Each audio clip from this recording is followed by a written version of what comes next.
भावुक हुई मृतक नेवी अफसर की पत्नी हिमांशी।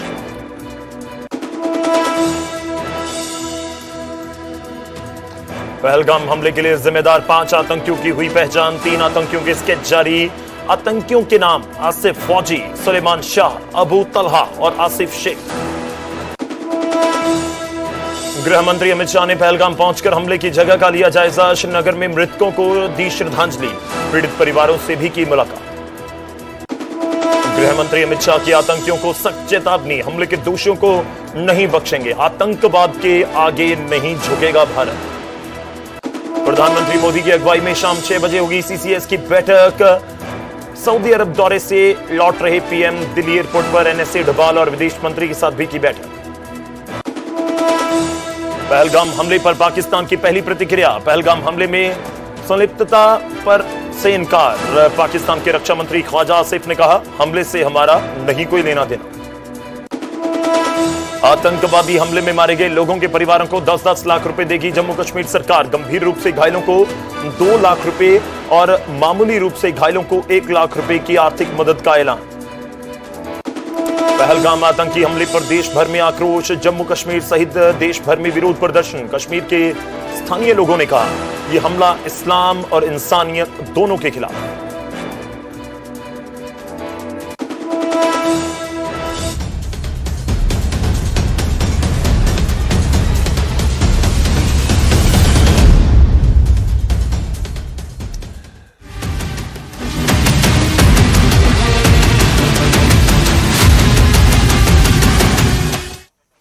नमस्कार, स्वागत है आपका। गौरव शुक्ला मैं हूं आपके साथ और हाजिर हूं हरियाणा प्राइम लेकर। आज बात आतंकी हमले की पूरे देश में इस समय गुस्सा है और हरियाणा ने भी अपना एक लाल गवाया है, जहां पहलगाम के आतंकी हमले में नेवी ऑफिसर की भी मौत हुई है जो हरियाणा के करनाल से ताल्लुक रखते थे। और वहीं पहलगाम आतंकी हमले में मारे गए लोगों के जो शव हैं उनको दिल्ली एयरपोर्ट पर लाया गया है, जहां मृतकों को श्रद्धांजलि दी गई। नेवी के लेफ्टिनेंट विनय नरवाल की पत्नी हिमांशी अपने पति के शव को देखकर भावुक हो गए। कुछ तस्वीरें, ये पूरे देश को रुलाने वाली तस्वीरें हैं। ये वो घटना हुई है जिसके बारे में किसी ने जहन में सोचा नहीं था। हिमांशी अपने पति के साथ गए हुए थे पहलगाम। 16 तारीख को ही उनकी शादी हुई, लगभग 5 से 6 दिन पहले। और उसके बाद वो हनीमून के लिए उन्होंने कश्मीर को चुना, पहलगाम को चुना, बैसरान को चुना और वहां पर हिमांशी साथ थी। और जब दिल्ली उनके शव को लाया गया है तो स्थिति हिमांशी की इन तस्वीरों को देखकर अंदाजा लगाया जा सकता है कि कितना बड़ा दुखों का पहाड़ इस परिवार के ऊपर, हिमांशी के ऊपर टूटा है। दिल्ली की मुख्यमंत्री रेखा गुप्ता की तरफ से भी मृतकों को श्रद्धांजलि दी गई। हिमांशी और विनय दोनों 16 तारीख को ही शादी के बंधन में बंधे थे और उसके बाद उन्होंने स्विट्जरलैंड जाने का फैसला किया हनीमून के लिए, लेकिन वीज़ा नहीं मिल पाया। तो उन्होंने प्लान किया कि चलिए वहाँ चलते हैं जिसको धरती का स्वर्ग कहा जाता है। बहुत सारे लोगों के जहन में हमेशा रहता है कि वो ज़रूर कश्मीर में घूम कर आएँ, बहुत ही सुंदर जगह है। और इस बीच हिमांशी और विनय ने भी यही डिसाइड किया कि चलिए स्विट्ज़रलैंड नहीं तो स्विट्जरलैंड से कम भी नहीं कहा जाता कश्मीर को, तो वहां चलते हैं। तो विनय और हिमांशी 21 तारीख को निकले थे कश्मीर के लिए और 22 को ये पूरा घटनाक्रम हुआ, ये वारदात हुई एक दिन पहले।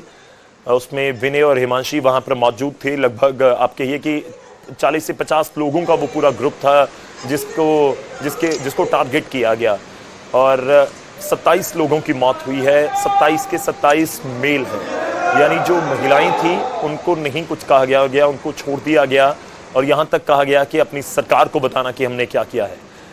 तो एक तरह से चैलेंज पूरे देश को इन आतंकियों की तरफ से किया गया है। ये तस्वीरें दिल्ली एयरपोर्ट की हम आपको दिखा रहे हैं। पहलगाम में 27 लोगों की नृशंस हत्या की गई है, नरसंहार था। और कुछ तस्वीरें हम आपको दिखाते हैं। देश के गृह मंत्री अमित शाह जो घायल हुए हैं उनके साथ भी मुलाकात करने के लिए पहुंचे, उसकी भी कुछ तस्वीरें हैं। वहां पर जो स्टाफ है उनसे भी बातचीत करते हुए, जानकारी लेते हुए कि क्या कुछ स्थिति है, जो लोग घायल अवस्था में अस्पताल में दाखिल करवाए गए थे। तो दिल्ली से तस्वीरें जो आ रही हैं एक बार फिर से उनका रुख करेंगे। कुछ तस्वीरें हम दिल्ली से आपको दिखा रहे हैं। नेवी ऑफिसर विनय नरवाल जिनका कत्ल किया गया इस आतंकी हमले में, जिनकी मौत हुई है, उनके पार्थिव शरीर को दिल्ली एयरपोर्ट पर लाया गया है और अब उनके घर करनाल के लिए रवाना हो रहा है। करनाल में उनका घर है और यह अंदाजा लगाया जा सकता है कि वहां पर इस समय क्या स्थिति होगी। ये अभी कुछ दिन पहले की तो बात है, ये पूरे इलाके में चर्चा का, पूरे देश में जिक्र है और जो करनाल के लोग हैं वो तो इस चीज का बाखूबी समझ रहे होंगे कि कुछ दिन पहले की तो बात है कि इस घर में खूब सजावट हो रखी थी, खूब जश्न मनाया जा रहा था, खूब कार्यक्रम रखे गए थे और इस बीच सब कुछ बदल गया एक ही हफ्ते में। पिछले सोमवार को कुछ और स्थिति थी, इस बुधवार को कुछ और स्थिति है और देश के गृह मंत्री ने नजर आए और अस्पताल में जो लोग हैं उनसे मुलाकात करी, जिनको भर्ती करवाया गया है। वहां पर अस्पताल स्टाफ से भी उन्होंने बातचीत की। सुनने की कोशिश करते हैं अगर आवाज भी कुछ आ रही हो कि क्या बातचीत वहां पर हो रही थी।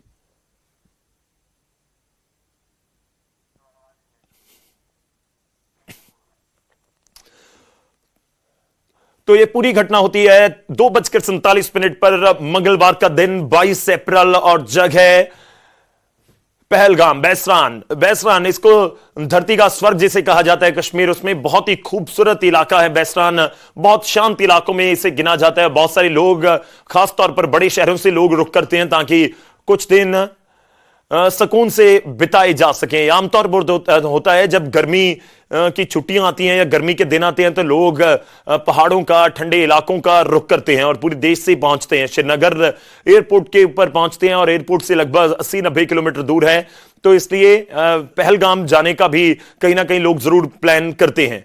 और ये आपको अनंतनाग से तस्वीरें दिखा रहे हैं जहां पर थोड़ी देर पहले देश के गृह मंत्री अमित शाह अस्पताल में पहुंचे थे और जो जख्मी हैं उनको अनंतनाग में भी भर्ती करवाया गया है और जो कुछ घायल अवस्था में लोगों को वहां पर भर्ती करवाया गया था। 27 लोगों की मौत हो चुकी है, उनको गोलियां मारी गई, कईयों के तो सर पर बंदूक रखी गई, सर में गोली मारी गई, इस तरह से नृशंस हत्या की गई है। बड़ा आतंकी हमला देश ने यह देखा है, 27 लोगों की मौत। पिछले कुछ समय में जिस तरह की घटनाएं हुई हैं, वो चाहे मुंबई में 26/11 हो, उस घटना को उसकी यादें ताजा, उसकी कड़वी यादें ताजा हो जाती हैं कि जिस तरह से 6 आतंकी आए थे, 8 आतंकी आए थे, उन्होंने पूरे देश को दहला कर रख दिया था।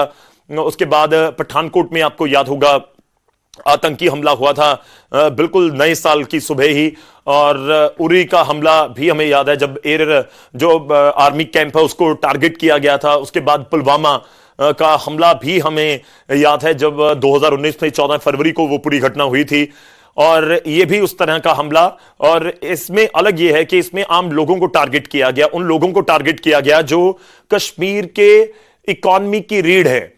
मैं रीढ़ इसलिए बोल रहा हूं कि अगर सैलानी नहीं आएंगे तो इकॉनमी चरमरा जाएगी जम्मू कश्मीर की, खासतौर पर कश्मीर की। ये कश्मीरी बाखूबी समझते हैं और गुस्सा इसलिए उनका भी साफ तौर पर नजर आया।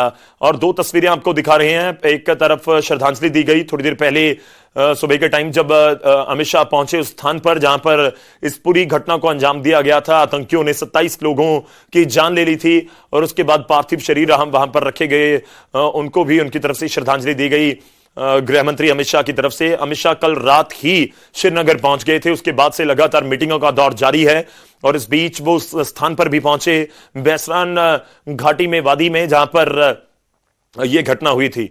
और धर्म पूछकर, ये जानकारी है कि धर्म पूछकर, नाम पूछकर फिर टारगेट किया गया, या सीधे शब्दों में कहें तो कहीं ना कहीं हिंदुओं को टारगेट करने की कोशिश थी। लेकिन ये इस तरह की भी कोशिश थी कि जो हिंदू और मुसलमान देश में शांतमय ढंग से रह रहे हैं उनके बीच दूरी को बढ़ाया जाए, उनके बीच दूरी लाई जाए।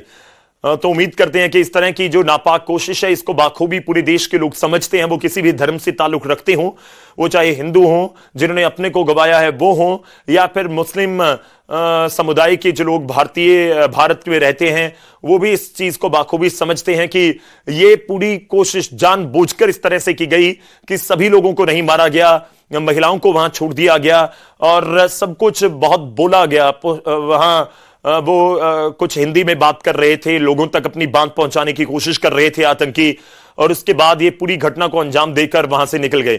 और ये घटना इस तरीके से हुई, और आप ये भी अंदाजा लगा सकते हैं कि ये घटना कोई ऐसी नहीं थी कि 1-2 मिनट में हो गई होगी, क्योंकि जिस तरह से नाम पूछे गए, कपड़े उतरवाए गए, कलमा पढ़ने को कहा गया और उसके बाद घटना को अंजाम दिया गया, कत्ल किया गया, तो वो एक बहुत क्लियर बात है कि काफी समय वहां पर आतंकी रहे होंगे और इस पूरी घटना को उनकी तरफ से अंजाम दिया गया होगा। ये इंतकाम का जिक्र इस समय हो रहा है कि बदले का जिक्र हो रहा है कि जिस तरह से उड़ी के बाद देश ने सर्जिकल स्ट्राइक की, जो लॉन्चिंग पैड्स थे उनको नेस्ता नाबूद कर दिया गया भारतीय आर्मी की तरफ से, इंडियन आर्मी की तरफ से।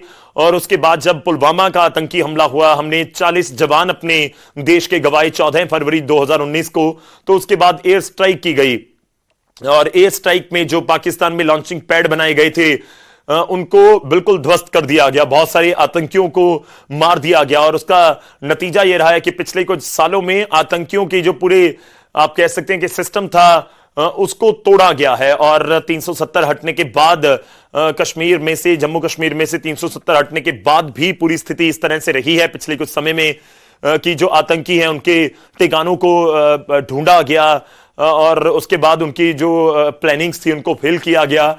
तो ये सब कुछ होता हुआ तो नजर आ रहा है, लेकिन इस बीच कश्मीर में लोगों का आना जाना भी बढ़ गया था। जो पूरे देश से सैलानी भी कश्मीर जाना चाहते थे कि ठीक है हम भी घूम कर आए। और जो कश्मीर के लोग देश के अलग अलग हिस्सों में रहते हैं, जब आप उनसे बात कीजिएगा तो वो इस चीज का जिक्र करते हैं कि आप आइए, कश्मीर में कोई दिक्कत नहीं है, आम लोगों के लिए कोई दिक्कत नहीं है, आप घूमने आइए, सैलानियों के लिए, पर्यटकों के लिए, टूरिस्टों के लिए कोई समस्या नहीं है। लेकिन इस घटना ने कश्मीर के पूरे इकोनॉमी के ऊपर एक बहुत बड़ी चोट मारी है, इसमें कोई दो राय नहीं है। दो तस्वीरें, एक तरफ अनंतनाग और दूसरी तरफ दिल्ली। दिल्ली में क्या कुछ स्थिति और क्या कुछ माहौल है, इन तस्वीरों से बखूबी बयां हो रहा है। ये नेवी ऑफिसर है विनय नरवाल, उनका पार्थिव शरीर और उसके आगे उनकी पत्नी, जो 6 दिन पहले ही उनके साथ विवाह के बंधन में बंधी थी, उनकी पत्नी हिमांशी, जो हनीमून के लिए अपने पति के साथ गई हुई थी पहलगाम, जहां पर यह पूरी घटना हुई।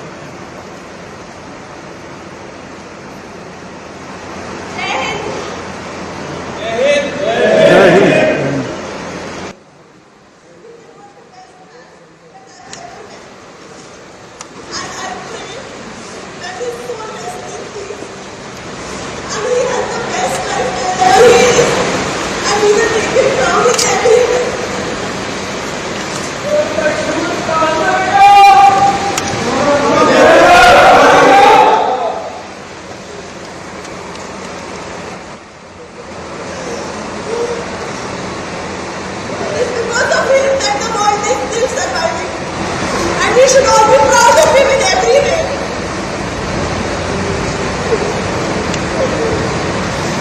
In every way.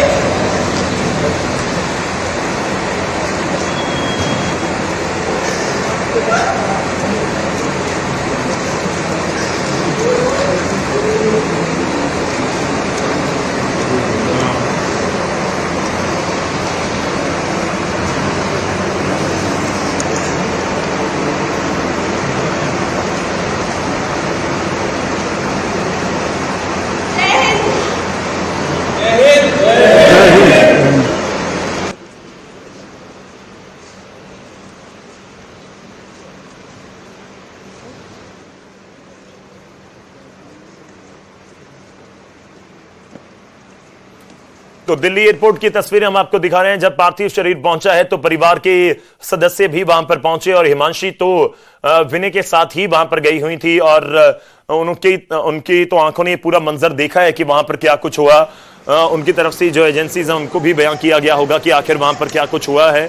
और इस बीच पार्थिव शरीर को, विनय नरवाल के पार्थिव शरीर को सड़क मार्ग के जरिए करनाल लाया जा रहा है और लगभग आप कहिए कि 2 घंटे के आसपास समय लगेगा। और अभी जब उनकी पार्थिव शरीर उनका करनाल में पहुंचेगा तो करनाल में परिवार की स्थिति का अंदाजा लगाना ज्यादा मुश्किल नहीं है, लेकिन बिल्कुल उनके परिवार में से एक युवा बेटा उनका चला गया इकलौता बेटा था।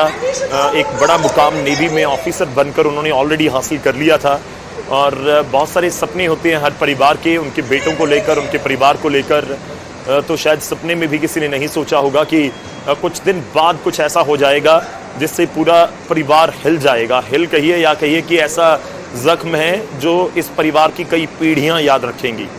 और उनके पिता, उनके माता हिमांशी, ये पूरा ऐसा दौर इस परिवार के लिए है जो ताउम्र उनको याद रहेगा कि वो पहलगाम, वो 22 अप्रैल, वो मंगलवार का दिन, वो शादी के बाद बिताए गए 6 दिन, शादी की तैयारियां, शादी के समागम, शादी के जो भी कार्यक्रम रखे गए थे, और इस बीच पहलगाम। तो करनाल से पहलगाम तक की ये जो पूरी कहानी है, ये आप कहिए कि ना केवल हिमांशी बल्कि आने वाले समय तक ये पूरा देश याद रखेगा कि आखिर वहाँ पर क्या कुछ हुआ और किस तरह से इस नृशंस हत्या को अंजाम दिया गया। 27 लोगों को, निहत्थे लोगों को, बेकसूर लोगों को, जो वहाँ पर कश्मीर में पहुंचे थे, कश्मीरियों के रोजगार को बढ़ाने के लिए, खुद कुछ दिन शांति के बिताने के लिए, और इस बीच ये पूरी घटना होती है और वारदात हुई ऐसी कि हर किसी को हिलाकर रख दिया इस पूरी घटना ने।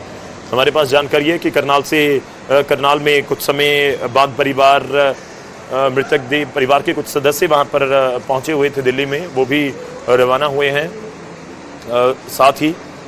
और थोड़ी देर में परिवार के सदस्य जो आप कहिए कि पार्थिव शरीर लेकर लगभग 2 घंटे 2.5 घंटे का और समय लगेगा। आप कहिए कि करीब 6, साढ़े 6 के आसपास विनय नरवाल का पार्थिव शरीर पहुंचेगा करनाल।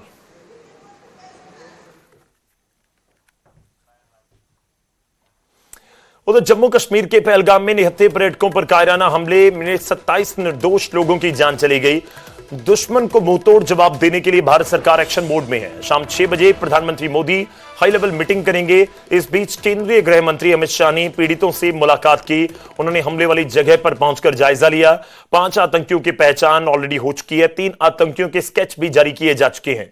जम्मू में हमले के बाद पंजाब भी अलर्ट पर है। सीमावर्ती राज्य होने की वजह से पंजाब सरकार की तरफ से भी सुरक्षा बढ़ाई गई है। खुद मुख्यमंत्री भगवंत मान ने अधिकारियों के साथ बैठक की। हमले के बाद जहां देश भर में गम का माहौल है, वहीं दुश्मन से बदला लेने का गुस्सा भी है। इस बीच हमले में मारे गए लोगों के शवों को दिल्ली लाया गया है। तस्वीरें आपको दिखाई हैं जहां उन्हें श्रद्धांजलि दी गई।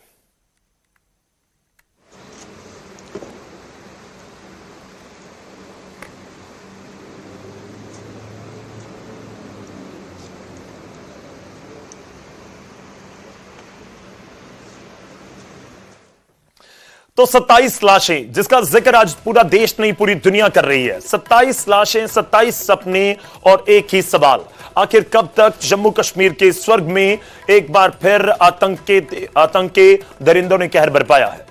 पहलगाम की वादियों में खून बहा है और इस नृशंस नरसंहार की जिम्मेदारी ली है द रेसिस्टेंस फ्रंट यानी कि TRF ने।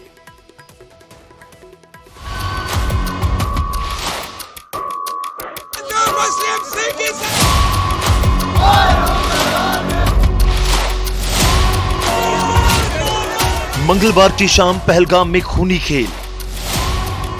पाकिस्तान के आतंकी संगठन TRF ने 27 मासूम पर्यटकों को मौत के घाट उतार दिया। ये वही TRF है जो लश्कर तैयबा का बदला हुआ नाम है। नाम बदला है, नीयत नहीं, काम नहीं। 2019 में जम्मू कश्मीर से अनुच्छेद 370 हटते ही पाकिस्तान ने एक नई चाल चली। उसने लश्कर और जैश को नई पैकिंग में पेश किया। नाम दिया गया द रेजिस्टेंस फ्रंट, TRF यानी आतंक का दूसरा नाम। लश्कर का ही दूसरा नाम है TRF। सोशल मीडिया पर प्रोपेगेंडा TRF का फैलाना काम है। ऑनलाइन युवाओं की भर्ती की जाती है। हथियारों और ड्रग्स की तस्करी की जाती है। TRF के जरिए 2022 में मारे गए 108 आतंकी TRF से जुड़े हुए थे। 2023 में TRF को आतंकी संगठन भी घोषित कर दिया गया। TRF का सबसे ताजा और सबसे पहला खूनी खेल मंगलवार को पहलगाम में हुआ, जहां उसने 27 निर्दोष लोगों का कत्ल कर दिया। पर्यटकों के नाम और धर्म पूछकर मौत के घाट उतारे गए। सवाल उठता है कि इस खून खराबे का मास्टरमाइंड कौन है? कौन है वो जिसने यह प्लान पाकिस्तान की जमीन पर बैठकर तैयार किया और आतंक के मास्टरमाइंड का नाम है सैफुल्लाह खालिद उर्फ सैफुल्लाह कसूरी। ये लश्कर का डिप्टी चीफ है, पाकिस्तानी आर्मी का खास है, कराची से लेकर खैबर तक जहरीले भाषण देता है। इसने अबोटाबाद के जंगलों में मौत का कैंप बनाया, युवाओं को आतंक की ट्रेनिंग देता है, बॉर्डर पार भेजता है खूनी दस्ते। सैफुल्लाह खालिद पाकिस्तान का वो जहरीला नाग जिसे वहां की फौज ने पाला पोसा है। 2 फरवरी 2025 को खैबर में खड़े होकर उसने ऐलान किया कि अगले 1 साल में कश्मीर को अपने कब्जे में लेंगे और कुछ ही महीनों बाद उसने पहलगाम में खूनी खेल किया। अब फिर सवाल उठता है कि क्या भारत ऐसे खूनी मंसूबों को यूं ही बर्दाश्त करेगा? ये कोई आतंकी हमला नहीं, ये सीधा सीधा ऐलाने जंग है। हिंदुस्तान के 27 नागरिकों की हत्या केवल टीआरएफ ने नहीं की, बल्कि वो हर हाथ इसमें शामिल है जो पाकिस्तान की फौज की वर्दी की आड़ में छिपकर बैठा है। अब वक्त आ गया है केवल जवाब देने का नहीं, बल्कि बदला लेने का, टीआरएफ के दरिंदों को उनके अंजाम तक पहुंचाने का। अब देश ये जानना चाहता है कि क्या सरकार उन दरिंदों को उनके अंजाम तक पहुंचाएगी? क्या आतंकियों के खूनी मंसूबों पर पलटवार करेगी? क्या आतंक के इन आकाओं को खत्म किया जाएगा? ये सवाल नहीं, पूरे देश की पुकार है। Bureau report, news 18 Punjab Haryana.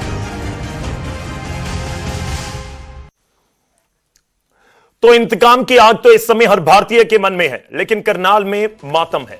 Karnal में विनय के घर में मातम पस रहा है। विनय नरवाल के घर में लोग विनय के घर उनके परिजनों से मिलने पहुंच रहे हैं। कुछ तस्वीरें आप देखिए। सीएम नायब सिंह सैनी ने विनय के दादा से वीडियो कॉल पर बात की, सांत्वना दी।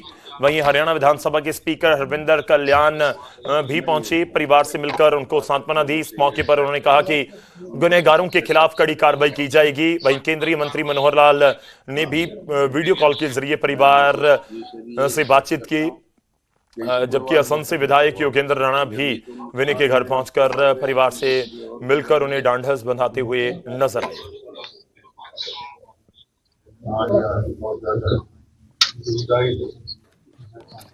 वहीं पहलगाम आतंकी हमले की कैबिनेट मंत्री अनिल विज ने भी निंदा की है।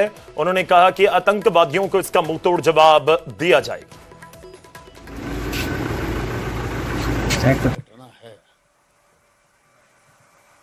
और मैं ये बताना चाहता हूं कि ये अब नरेंद्र मोदी का भारत है। कहां होगा, कब होगा, कैसे होगा, ये तो मैं नहीं जानता, लेकिन एक बात जानता हूं कि इनको ऐसा करारा जवाब दिया जाएगा कि ना तो ये कभी इस प्रकार का करने का साहस कर सकेंगे, ना इनको भेजने वाले कभी इसके बारे में सोच भी सकेंगे। तो क्या वाकई इंतकाम लिया जाएगा उड़ी और दूसरी तरफ पुलवामा की तरह? और इस सबके बीच टीआरएफ का जिक्र हो रहा है। टीआरएफ के 3 आतंकियों का जो संदिग्ध आतंकी उनके स्केच जारी किए गए हैं। मामले में आईबी, पुलिस, पैरामिलिट्री फोर्सेस की जांच जारी है। तीनों की तफ्तीश के आधार पर ही स्केच बनाए गए हैं। आतंकियों को कनेक्शन को भी एनआईए खंगालेगी। हिट एंड रन का पैटर्न होता है जब टीआरएफ की तरफ से काम किया जाता है। टारगेट किलिंग करने में और मौके से फरार होने में एक्सपर्ट होते हैं इस आतंकी संगठन के जो लोग हैं।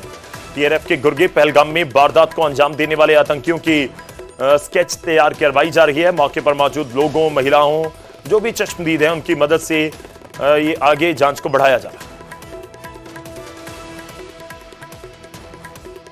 है। स्थानीय पुलिस और खुफिया एजेंसी की मदद से 3 स्केच जारी किए गए हैं। ऐसा माना जा रहा है कि जो संदिग्ध आतंकी हैं उससे मिलता जुलता यह तस्वीर है और जिस तरह से इस स्केच को जारी किया गया है, इस जारी करने का मुख्य मकसद है कि अगर कोई भी शख्स अगर इसको देखता है, इस तरह के शख्स को देखता है, तो इस मामले की जानकारी तत्काल प्रभाव से स्थानीय पुलिस प्रशासन और अन्य एजेंसियों को दिया जाए। अब यहाँ पे बात होता है कि अगर ये स्केच जारी किया गया है तब आगे क्या होगा। तो इस मामले पे जो हमारे जांच एजेंसी के सूत्र बताते हैं कि अब सबसे पहली जो अब महत्वपूर्ण भूमिका होगी केंद्रीय जांच एजेंसी एनआईए की, क्योंकि एनआईए की अगर बात करें तो एनआईए अब इस मामले की पड़ताल में आगे जुटने वाली है। एनआईए की टीम मौके पे पहुंच चुकी है और जिस तरह से अगर बात करें आतंकी संगठन की बात करें तो प्रतिबंधित आतंकी संगठन लश्कर-ए-तैयबा की जो सहयोगी संस्था है टीआरएफ, उसके द्वारा इस पूरे वारदात को अंजाम दिया गया है। टीआरएफ की अगर बात करें तो टीआरएफ जो है वो साल 2020 में उस वक्त में चर्चा के केंद्र में आ रहा था, जब कई बीजेपी कार्यकर्ताओं को उसने मारा था। उसके बाद उसके जो पैटर्न है उसके बारे में पता चला था। हिट और रन का जो एक फार्मूला होता है इस आतंकी संगठन का, बहुत ही एक जाना माना एक पैटर्न है, हिट एंड रन। वहां पे आतंकी वारदात को अंजाम देना और मौके से फरार हो जाना। इसके साथ ही जो एक पैटर्न और भी इसका देखने को मिला है इस आतंकी संगठन का, ये जहां भी जाता है किसी भी आतंकी वारदात को अंजाम देता है तो वो तमाम तस्वीरें और वीडियो को कैप्चर करता है। पहलगाम वाले मामले में भी इसको देखा गया है कि वहां पे पहुंचने के बाद अपने सर पर